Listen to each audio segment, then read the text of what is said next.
Better late than never. And I'm not just talking about the time that this video comes out. Arsenal have finally agreed a deal for Mikel Merino, and the series that has been Mikel Merino is finally over. I say that, we have to bear in mind, still has to have the medical, fly over to London, dot I's, cross T's, hold shirt, say he grew up watching Thierry Henry and all them kind of players there, people. Calafiori was dragged out. Mikel Merino was dragged out. But Don Edu and Super Mikel Arteta are getting things done. We're finally signing a central midfielder. There's a running joke on my platform about all I ask for is central midfielders. Can we get a striker? Probably not. Can we get an inside forward? Inshallah, as my Muslim brothers and sisters would say, in it. But yeah, Mikel Merino seems to be an Arsenal footballer now, or in everything but official notice. Nico Williams, apparently the deal's not done. We're not dead, apologies. We're still linked with Osimhen and Nico Williams. I don't believe the Osimhen thing. Check out the rest of the other videos. I'm done talking about them kind of things there. Allow me to share my screen. Big up to you lot for watching this video late at night, or if you've watched it at a different date, just big up yourself. Make sure you let me know your thoughts in the comments. You're smashing the like button, subscribing, and turning on notification bells. Now, 7 hours ago, David Ornstein spoke, and on that, I apologize, people. I went to an industry event. You know me, I'm the most underrated content creator. I don't get invited to many of them. As I was on the train making movements to this, I saw Mikel Merino and Fabrizio Romano speak. Arsenal have reached an agreement in principle to sign Mikel Merino from Real Sociedad. The B-side of B, man. Anyways, people, I can't believe we finally got to this, people. We've been told this next week is happening next week for about 20 years. Arsenal have agreed to pay 33.5 million euros, in brackets 28.4 million, alongside 5 million euros in variables to secure the services of the midfielder, who's expected to agree a 4-year contract plus a club option of a further year after undergoing a medical. Now, I know many people are like, oh, he's 28. Why are you giving him that? For us, that's decent because, you know, a bit like how you see Thomas Partey and Jorginho at the kind of wrong side of 30 as a footballer, he can tie into that. And obviously, you'd imagine with the next year or two, when Jorginho and Partey leave, Mikel Merino becomes part of a strong squad, specifically in midfield, with a Declan Rice, with a Merino, and hopefully 2 other higher caliber midfielders. I'm here for this, man. You know, again, for me, again, I'm not Edu, I'm not Mikel Arteta, I'm not Sociedad. I have no experience dealing with transfers or footballers transfers, much less multi-million-pound deals. I don't know the variables, but to me as an ignorant fan, the man wanted to sign. Personal terms weren't an issue. Mikel Arteta, I mean, if he gasses up footballers like this, no wonder his wife married him, because what sweet stuff has he been saying? All I know is he had a year left on his deal. We dragged this out, in it, but 28.4 million plus an extra 5 million, it's an acceptable fee for a year, that for a man that's in the last year of his contract, and obviously 28 years of age. The Athletic previously reported that the North London club has stepped up their efforts to sign Merino, who has 1 year remaining on his current contract. The 28-year-old has been a long-term target of Arsenal's and was left out of the Sociedad squad for Real Sociedad's game against Real Vallecano last weekend.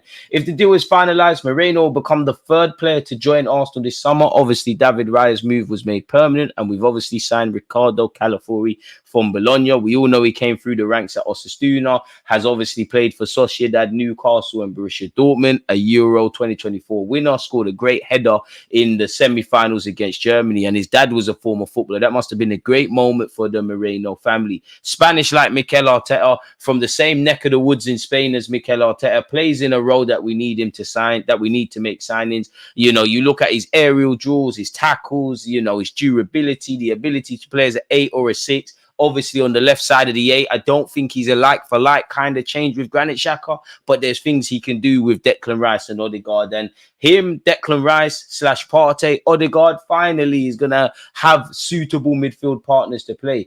The original idea of playing Kai Havertz in the left 8 didn't work. That was dead. He can do it on a couple of occasions. We don't want to see that. We all know Declan Rice's role. Again, we'll make other videos and speak about Moreno's time there. Obviously, he knows the captain, Martin Odegaard. And, you know, we're getting a bit of a Sociedad reunion. You know, Zubamendi, you rejected Liverpool next year. Let's go back for him, provided you actually want to sign. Obviously, Odegaard and Merino know each other. And I might be dream chasing, but the name you said there, if we're not going to sign a striker this summer, Isaac, yeah, chat to Mikel Arteta. there's a number 14 shirt available, actually a number 10 shirt. And, next season, is it too far-fetched to assume Martin Odegaard becomes the number 10, Moreno takes the 8? Or for me, are we going to, let young Ethan Nwamweri develop? The 10 can be his, as it was once a former Highlanders, people. So, yeah, we've got that sorted. Arsenal have reached an agreement, 4-year deal plus the option of another one, 33.5 million euros plus an extra 5 million in add-ons. So yeah, we've gone over that. He's awaiting clearance from Sociedad to travel to London for his medical. It's not ruled out he could travel this evening, which we would have known. I hope the deal was tied up, obviously, before the Wolves game. Not that he'll be any part of that, but Mikel Arteta will obviously have his Aston Villa pre-press conference tomorrow. He'll potentially be asked because of the progress of the deal. Maybe he will offer specific details about Moreno. He'll probably take a leaf out of the Arsene Wenger book, as he continuously says, I can't talk about players that are not at the football club. And again, I don't know if this is true, but I hear it, people, but it does feel like there's a theme. We sign a player, news journalists come out and say the player we signed in 2024, we've been on to him since 2023. Allegedly, Arsenal have been working on a Mikel Moreno deal since late 2023, when first contact took place with his reps.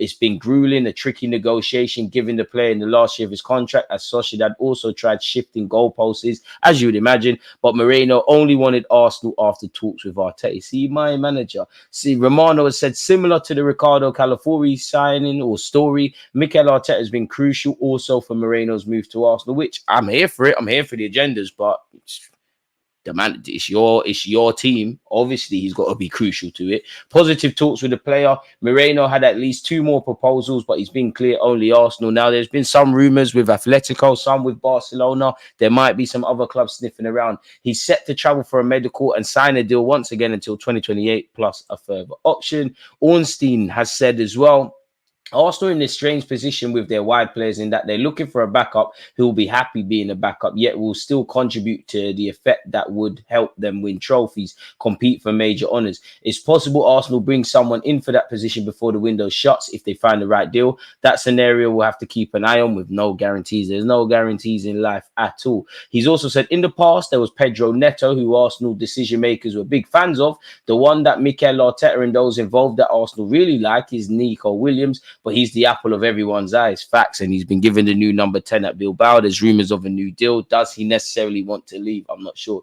The problem is he's already on a really high wage, and if he plays like he played in Spain, then it's the going rate, which would only increase when he comes to a league such as the Premier League, and a release clause in his contract that would need to be paid in full. It would appear he's going to stay. So maybe we could be in the race next year or find an alternative, but there you have it. Now, Aaron Ramsdale's been linked with Ajax, with Bournemouth, with Wolves, and apparently Southampton are preparing to make a loan bid for him. Arsenal's preference, as we know, is a permanent deal, or at least a loan with an obligation to buy. Wolves have also held talks and are exploring a loan deal with an option to buy, people. Arsenal apparently are preparing to offer a proposal worth 50 million euros plus bonuses for Lookman, with the possibility of including Kivior in a deal. Atalanta are requesting 65 to 70 million euros for the player, with Liverpool also in the background. If he leaves, I reckon he goes to Paris Saint-Germain, but maybe a return back to the Premier League, either at Anfield or at the Emirates, is something he's keen on. For Kivior, you need to go and get football. You rejected the chance to go to Bologna. Juventus were linked with you. They could spin the block, but it seems like they've got another defender.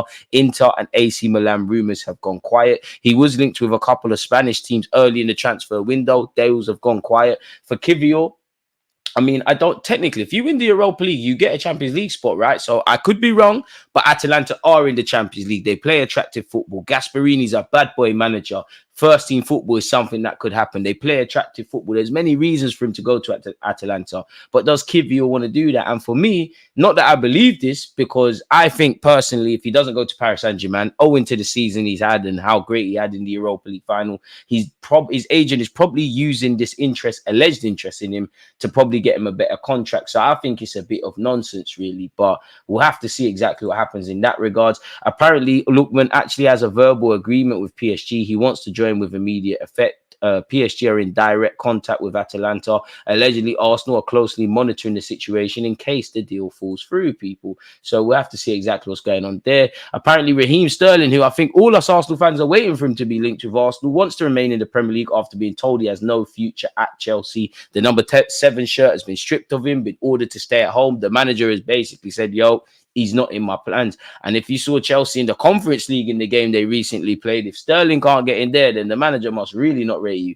He's been linked with Aston Villa, and to be honest, Aston Villa are assembling a very good squad to help them in the Champions League. So he's almost failed upwards. But Aston Villa going to buy him permanently or get him in a loan capacity? And he would link up with Leon Bailey, so it could be lit. And, you know, living in Birmingham, it's not quite London, but there's a lot of yard. There's a lot of us yard people there, so you know you can get some good food there. So we'll have to see in that regards, people. We really will have to see. I don't buy 99% of these rumors, but we'll have to see. But yeah, it's happy that it seems like the Merino saga is over. We've addressed midfield. To some degree, we've addressed left back, which we was told that was an area Arteta wants. I mean, the article you saw of David Ornstein that we went over probably makes you a bit pessimistic in relation to a wide forward, but I would love a striker and a wide forward. I think one of the two has to arrive. I do think we have enough to compete and challenge, but getting over the line, getting another spring in our step, I do think we're shooting ourselves in the foot, not acting in the market on exactly such. But what do I know? I'm just a fan like you lot. You lot, let me know your thoughts. Don't forget to like, comment, and subscribe. Make sure you're following me on Twitter, on Twitch, on Instagram, on Playmaker. Follow DG Sports Views, my second channel. Appreciative to you lot supporting the movement. We're trying to get to 70k subs on the main one. You lot stay safe, stay blessed. Welcome, Mikel. Peace.